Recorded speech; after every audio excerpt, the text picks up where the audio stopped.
जय गुरु जी, शुक्राना गुरु जी, अनंतम अनंतम शुक्राना। I love you Guru ji, thank you गुरु जी। संगत जी, आप सभी के लिए जय गुरु जी। गुरुपा के चरणों में कोटि कोटि नमन प्रणाम वंदन। गुरुपा बहुत ही प्यारी स्माइल दे रहे हैं, डिवाइन स्माइल। संगत जी, आज गुरुपा ने मुझे शिव मंदिर में और अपनी साक्षात स्वरूप उमा महेश्वर के सामने, समस्त शिव परिवार के सामने बैठकर शिव महापुराण की कथा सुनाने का सौभाग्य प्रदान किया है। और ये जो गुरुपा की अनंतम ब्लेसिंग्स है, ये सब आप संगत परिवार तक पहुँचे, इसके लिए गुरुपा ने मुझे यहाँ भेजा है शिव महापुराण कथा सुनाने के लिए। संगत जी, आप सभी इस ब्लेसिंग्स के लिए सभी संगत परिवार में शेयर कीजिएगा। और चलिए शुरू करते हैं बिना देर किए। गुरुपा के लिए प्रणाम और वंदन करते हुए संगत जी देखिए कितने प्यारे गणेश जी भगवान शिव की गोद में विराजमान हैं और माता रानी की गोद में कार्तिकेय जी विराजमान हैं और नंदी पे समस्त परिवार सवार है। और कितने प्यारे भगवान शिव और माँ पार्वती लग रहे हैं और गुरुपा साक्षात कितनी प्यारी स्माइल दे रहे हैं। संगत जी, इस ब्लेसिंग्स के लिए बहुत सारी संगत के लिए शेयर कीजिएगा। इस कथा को पूरी भक्ति भाव से श्रवण कीजिएगा, पूरे मन से संगत जी। और चलिए अब शुरू करते हैं शिव महापुराण कथा। शुरू करते गुरु मंत्र गुरु वंदना के साथ। गुरुर् ब्रह्मा गुरुर् विष्णु गुरुर्देवो महेश्वरा गुरुर् साक्षात् परब्रह्म तस्मै श्री गुरुवे नमः। ओम नमः शिवाय। शिव जी सदा सहाय।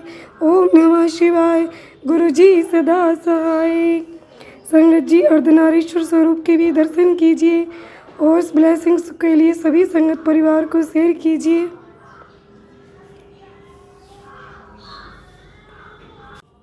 मीना और हिमालय की बातचीत, पार्वती तथा हिमान के स्वप्न तथा भगवान शिव से मंगल ग्रह की उत्पत्ति का प्रसंग। ब्रह्मा जी कहते हैं, नारद, जब तुम स्वर्गलोक को चली गई तब से कुछ काल और व्यतीत हो जाने पर एक दिन मैना ने हिमान के निकट जाकर उन्हें प्रणाम किया। फिर खड़ी हो वो गिर कामनी मैना अपने पति से विनय पूर्वक बोली। मैना ने कहा, प्राणनाथ, उस दिन नारद मुनि ने जो बात कही थी उसको स्त्री स्वभाव के कारण मैंने अच्छी तरह नहीं समझा। मेरी तो ये प्रार्थना है कि आप कन्या का विवाह किसी सुंदर वर के साथ कर दीजिए। वे विवाह सर्वथा अपूर्व सुख देने वाला होगा। गिरिजा का वर शुभ लक्षणों से संपन्न और कुलीन होना चाहिए। मेरी बेटी मुझे प्राणों से भी अधिक प्रिय है। वे उत्तम वर पाकर जिस प्रकार भी प्रसन्न और सुखी हो सके वैसा कीजिए। आपको मेरा नमस्कार है। ऐसा कहकर मैना अपने पति के चरणों पर गिर पड़ी। उस समय उनके मुख पर आंसुओं की धारा बह रही थी। प्राज्ञ शिरोमणि हिमान ने उन्हें उठाया और यथावत समझाना आरंभ किया। हिमालय बोले, देवी मेनके, मैं यथार्थ और तत्व की बात बताता हूँ, सुनो। भ्रम छोड़ो। मुनि की बात कभी झूठी नहीं हो सकती। यदि बेटी पर तुम्हें स्नेह है तो उसे सादर शिक्षा दो कि वे भक्तिपूर्वक सुस्थिर चित्त से भगवान शंकर के लिए तप करे। मेनके, यदि भगवान से प्रसन्न होकर काली का पाणी ग्रहण कर लेते हैं तो सब शुभ ही होगा। नारद जी का बताया हुआ मंगल या अशुभ नष्ट हो जाएगा। शिव के समीप सारे अमंगल सदा मंगल रूप हो जाती हैं। इसलिए तुम पुत्री को शिव की प्राप्ति के लिए तपस्या करने की शीघ्र शिक्षा दो। ब्रह्मा जी कहते हैं, नारद, हिमान की बात सुनकर मैना को बड़ी प्रसन्नता हुई। वे तपस्या में रुचि उत्पन्न करने के लिए पुत्री को उपदेश देने के निमित्त उसके पास गईं, परंतु बेटी के सुकुमार अंग पर दृष्टिपात करके मैना के मन में बड़ी व्यथा हुई। उनके दोनों नेत्रों में तुरंत आंसू भर गए। फिर तो गिरिप्रिया मैना में अपनी पुत्री को उपदेश देने की शक्ति नहीं रह गई। अपनी माता की उस चेष्टा को पार्वती जी से गृह ताड़ गईं। तब वे सर्वज्ञ परमेश्वरी कालिका देवी माता को बारंबार आश्वासन दे तुरंत बोली। पार्वती ने कहा, माँ तुम बड़ी समझदार हो, मेरी एक बात सुनो। आज पिछली रात्रि के समय ब्रह्म मुहूर्त में मैंने एक स्वप्न देखा है, उसे बताती हूँ। माता जी, स्वप्न में दयालु एवं तपस्वी ब्राह्मण ने मुझे शिव की प्रसन्नता के लिए उत्तम तपस्या करने का प्रसन्नता पूर्वक उपदेश दिया है। नारद, ये सुनकर मेनका ने शीघ्र अपने पति को बुलाया और पुत्री के देखे हुए स्वप्न को पूर्णतः कह सुनाया। मेनका के मुख से पुत्री के स्वप्न को सुनकर गिरिराज हिमालय बड़े प्रसन्न हुए और अपनी प्रिय पत्नी को समझाते हुए बोले। गिरिराज ने कहा, प्रिय, पिछली रात में मैंने भी एक स्वप्न देखा है, मैं आदरपूर्वक उसे बताता हूँ, तुम प्रेमपूर्वक उसे सुनो। एक बड़े उत्तम तपस्वी थे। नारद जी ने वर के जैसे लक्षण बताए थे, उन्हीं लक्षणों से युक्त शरीर को उन्होंने धारण कर रखा था। वे बड़ी प्रसन्नता के साथ मेरे नगर के निकट तपस्या करने के लिए आए। उन्हें देखकर मुझे बड़ा हर्ष हुआ और मैं अपनी पुत्री को साथ लेकर उनके पास गया। उस समय मुझे ज्ञात हुआ कि नारद जी के बताए हुए वर भगवान शंभु यही हैं। तब मैंने उन तपस्वी की सेवा के लिए अपनी पुत्री को उपदेश देकर उनसे भी प्रार्थना की कि वे इसकी सेवा स्वीकार करें, परंतु उस समय उन्होंने मेरी बात नहीं मानी। इतने में ही वहाँ सांख्य और वेदांत के अनुसार बहुत बड़ा विवाद छिड़ गया। तदनंतर उनकी आज्ञा से मेरी बेटी वहीं रह गई और अपने हृदय में उन्हीं की कामना रखकर भक्तिपूर्वक उनकी सेवा करने लगी। सुमुखी, यही मेरा देखा हुआ स्वप्न है जिसे मैंने तुम्हें बता दिया। अतः प्रिय, मैंने कुछ काल तक के स्वप्न के फल की परीक्षा या प्रतीक्षा करनी चाहिए। इस समय ये उचित जान पड़ता है, तुम निश्चित समझो, ये मेरा विचार है। ब्रह्मा जी कहते हैं, मुनीश्वर नारद ऐसा कहकर गिरिराज हिमान और मेनका शुद्ध हृदय से उस स्वप्न के फल की परीक्षा एवं प्रतीक्षा करने लगे। देवर्षि, ऋषि भक्ति शिरोमणि भगवान शंकर का यश परम पावन, मंगलकारी, भक्तिवर्धक और उत्तम है। तुम इसे आदरपूर्वक सुनो। दक्ष यज्ञ से अपनी निवास स्थान कैलाश पर्वत पर आकर भगवान शंभु प्रिया विरह से कातर हो गए और प्राणों से भी अधिक प्यारी सती देवी का हृदय से चिंतन करने लगे।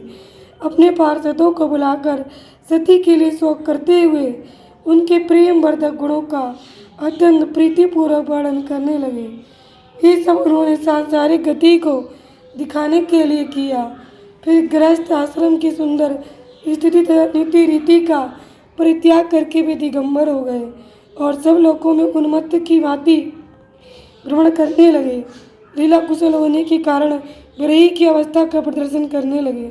सती के विरह से दुखित हो कहीं भी उनका दर्शन न पाकर भक्त कल्याणकारी भगवान शंकर पुनः कैलाश गिरी पर लौट आए और मन को यत्नपूर्वक एकाग्र करके उन्होंने समाधि लगा ली, जो समस्त दुखों का नाश करने वाली है। समाधि में वे अविनाशी स्वरूप का दर्शन करने लगे।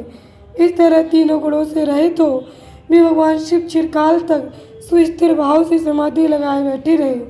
वे प्रभु स्वयं ही माया के अधिपति निर्विकार पर ब्रह्म है। तदनंतर जब असंख्य वर्ष व्यतीत हो गए तब उन्होंने समाधि छोड़ी। उसके बाद तुरंत ही जो चरित्र हुआ उसे मैं तुम्हें बताता हूँ। भगवान शिव के ललाट से उस समय श्रमदत्त पसीने की एक बूंद पृथ्वी पर गिरी और तत्काल एक शिशु के रूप में परिणित हो गई।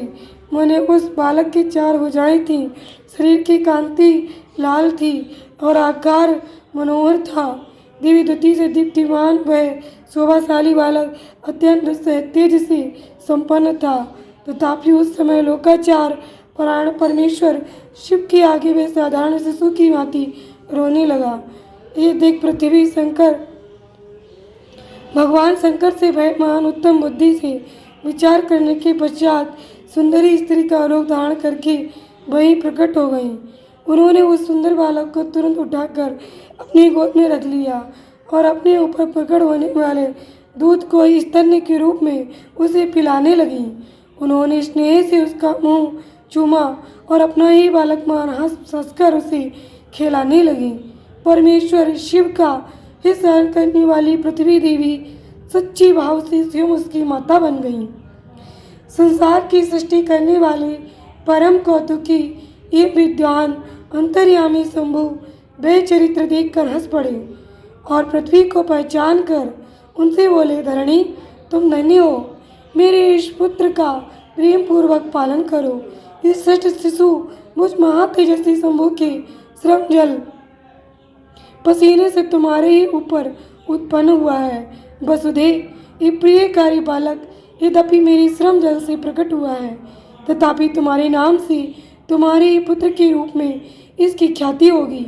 ये सदा त्रिविध तापों से रहित होगा, अत्यंत गुणवान और भूमि देने वाला होगा। ये मुझे भी सुख प्रदान करेगा। तुम इसे अपनी रुचि के अनुसार ग्रहण करो। ब्रह्मा जी कहते, नारद ऐसा कहकर भगवान शिव चुप हो गए। उनके हृदय से विरह का प्रभाव कुछ कम हो गया। उनमें विरह क्या था? वे लोकाचार का पालन कर रहे थे। वास्तव में सत्पुरुषों के प्रिय श्री रुद्रदेव निर्विकार परमात्मा ही है। शिव की उपयुक्त आज्ञा को शिरोधार्य करके पुत्र सहित पृथ्वी देवी शीघ्र ही अपने स्थान को चली गई। उन्हें अत्यंत सुख मिला। वे बालक भौम नाम से प्रसिद्ध हो युवा होने पर तुरंत काशी चला गया और वहाँ उसने दीर्घ काल तक भगवान शंकर की सेवा की। विश्वनाथ जी की कृपा से ग्रह की पृथ्वी पाकर वे भूमि कुमार शीघ्र ही श्रेष्ठ एवं दिव्यलोक में चले गए, जो शुक्रलोक से परे है। जय गुरु जी, शुक्राना गुरु जी, अनंतम अनंतम शुक्राना। संगत जी, आज के डिवाइन ब्लेसिंग्स आप सभी के लिए। संगत जी, इस महापुराण कथा सभी संगत परिवार के लिए शेयर कीजिए, चैनल के लिए सब्सक्राइब कीजिए, लाइक कीजिए, बेल आइकन को प्रेस कीजिए।